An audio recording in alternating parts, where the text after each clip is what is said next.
You can give yourself a massive head start by beginning your crop in a fertile, well-drained soil. We filled our pots with a well-composted manure. Peas and beans like a loamy, deep soil. Make sure your pots are deep enough to facilitate the development of a good root system. Add a handful of slow-release fertilizer or other amendments like bone meal, and plant your seeds in holes double their height and cover them up. Generally, peas are cool season plants and beans warm season. Plant according to the correct season for your chosen variety. Never let the soil dry out. A well-hydrated plant is the key to preventing secondary problems like pest and disease infestation. Install your trellises before the seeds germinate to ensure the roots are not damaged. Here are some easy DIY options you can use.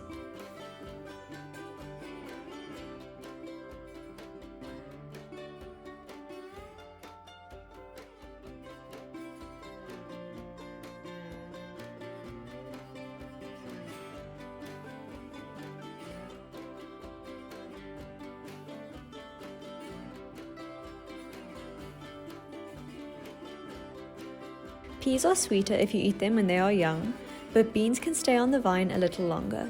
Peas and beans are legumes and fix nitrogen. You can boost your soil's nitrogen by leaving the roots in the soil after your crop has finished. This is helpful for nitrogen-hungry plants like maize or sunflowers, and both are good companions for your peas and beans. Radishes are unfussy. No fancy soil is required. Just avoid hard and clay soils as both will restrict radish growth. You can add a handful of fertilizer to the soil, but bone meal is best. The high phosphorus content will promote root development. You can use shopping bags in the place of pots. To plant the seeds, make some holes 1 to 2 centimeters deep and sow 2 seeds per hole. Cover the seeds and add a thick layer of vermiculite to boost water retention. 1 month later, the radishes were ready to harvest. If you notice the radish tops turn green, make sure you cover them with a mound of soil because this can cause them to become bitter. Choose your chili seeds. We grew jalapenos, paprikas, raja and serrano chilies. Start by filling your trays with damp coir. This is made from coconut husks and can retain lots of moisture. Poke holes about 1 centimeter deep into the coir and sow 2 seeds into each cell. This will ensure at least 1 seedling germinates in each. Cover up the seed and add a layer of vermiculite over your trays. After the first set of true leaves have grown, you should start fertilizing your seedlings. About 6 weeks after sowing, the chilies were ready to transplant into larger pots. Chilies and peppers require fertile, well-drained soils. We filled the pots with a mixture of well-composted manure with a handful of slow-release fertilizer added to each pot. When transplanting your chilies, it is best to plant them deep enough so the first set of leaves is just above the soil line. This will encourage a well-developed root system. After a month, flowering started. Encourage high humidity as much as possible during flowering and fruit set. Chili flowers are bisexual, containing both male and female reproductive organs, and as such the flowers can be self-pollinated. If you're growing your chilies outside, many insects and the wind will help pollinate your chilies. A month after flowering, there were loads of chili fruit on the plants, and it took about 5 months in total from sowing the seed until the chilies were harvest ready.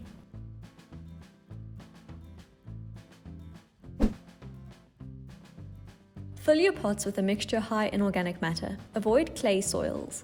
These soils will make pulling your carrots tricky and inhibit their growth. Add some slow-release fertilizer, pat the medium flat, and sprinkle the carrot seeds evenly over the soil. Cover with a thin layer of the same medium. Never let your carrots dry out. After 12 weeks, the carrots had grown nicely, but some of the shoulders started sticking out the soil. Exposure to the sun will turn carrots green and bitter, so make sure you cover your carrots with more soil if this happens. 3 to 4 months after sowing, the carrots were ready for harvest. First, gently loosen the shoulders, then give a forceful tug to release the rest of the carrot.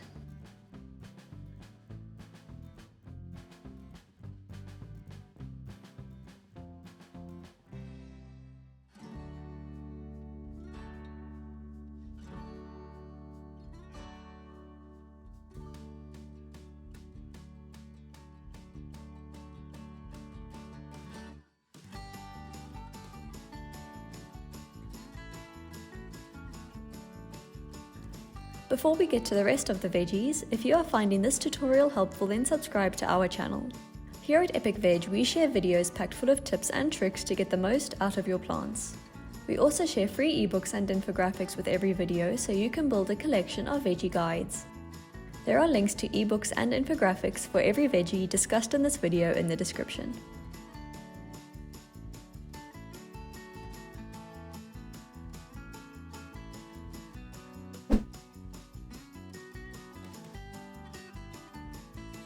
Sow your seed into holes 1 to 2 centimeters deep. The soil must be fertile and well drained. We added a slow release fertilizer which lasted for the duration of the crop. The key to perfect beets is irrigation. You need to find a balance between waterlogged and dry conditions. 12 weeks later, our beets were ready for harvest. The shoulder should be 5 to 7 centimeters wide. Firmly pull the beetroot by the leaves. A loamy, loose soil makes harvesting very easy. The beet leaves are very high in magnesium, so if you don't eat the leaves, plow them back into the soil to boost magnesium levels for the next crop. You don't need a massive pot to grow large leeks. We had success with smallish pots like these ones.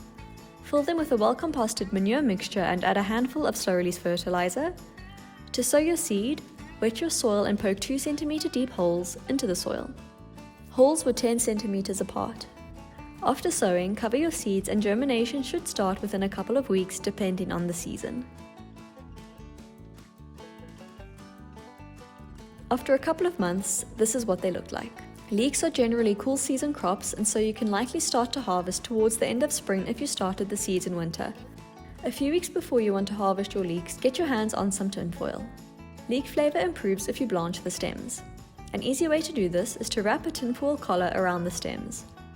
To harvest, it is best to not just yank the leeks, because this can break them, so instead, first loosen the soil before you pull out the leeks.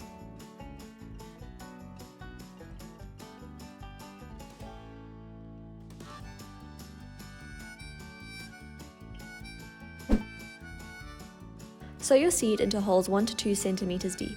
We made 5 holes per pot about 10 centimeters away from one another. Your soil must be fertile and well drained. We also added a slow release fertilizer. Make sure you keep the soil constantly moist. Cut the outermost leaves as and when you need them.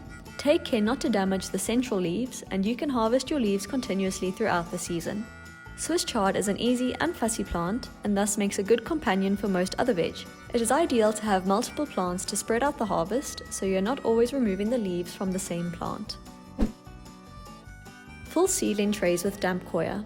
Celery seeds are very small, and so it is quite difficult to sow individual seeds. Instead, take a pinch of seeds in your fingertips and sprinkle the seed over the coir just like you would if you were seasoning your food. Make sure your coir is tightly packed. You don't want any of the tiny seeds falling into gaps. Add a very light layer of vermiculite over the seed. The small celery seeds need light to germinate, so make sure you don't cover them too thickly. It took about 3 weeks before we noticed any signs of germination. It took about 6 weeks after sowing to be able to transplant our seedlings to their containers. We filled our pots with a mixture of well-composted manure and slow-release fertilizer. And this is what our seedlings look like a month or 2 later. It is imperative that you always keep your celery well watered. Celery does not tolerate the heat, and so make sure you keep it in a protected spot away from the harsh afternoon sun. Finally, after about 4 months, we could start harvesting the celery. Choose the largest stems and start harvesting from the outer edge of the plants. You can do this all throughout the season and constantly have a fresh supply of celery. And that brings us to the end of this video. Let us know your experience with these crops in the comments. Remember, you can find your free copies of our ebooks and infographics for all of these crops in the description. Thanks for watching, and we will see you in the next video.